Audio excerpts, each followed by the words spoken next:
ఉపాధ్యాయులుగా ఎంపిక చేశాడు. ఉద్యోగ ధర్మాన్ని నిర్వర్తించు. కస్తూరి అంట చూడ కాంతి నల్లగనుండు, పరిమళించు దాని పరిమళంబు, గురువులైన వారి గుణమీలాగురా, విశ్వదాభిరామ వినురవేమ. కస్తూరి చూడడానికి నల్లగానే ఉంటుంది, దాని కాంతి పరిమళము వ్యాపించినట్లుగా వెదజల్లినట్లుగా గురువుల యొక్క గుణాలు అంతటా విలసిల్లాలి, వ్యాపించాలి అంటే.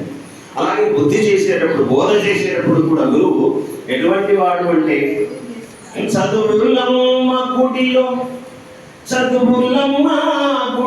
సద్గురుందచకుండు, అంధకారపు తెరను అట్టెచించి జ్ఞానమనెడు కాంతి చాతులకందించు, జ్ఞానమనెడు కాంతి చాతులకందించు, శ్రీ గురప్ప మాట సిరుల మూట. చదువులమ్మ అనే గుడిలో సద్గురువే పూజ.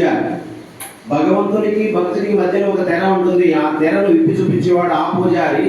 అజ్ఞానం అనేటువంటి తెరను చించేసి జ్ఞానం అనేటువంటి వెలుగును నింపేటువంటి వాడు ఈ గురువు. మనం అందరం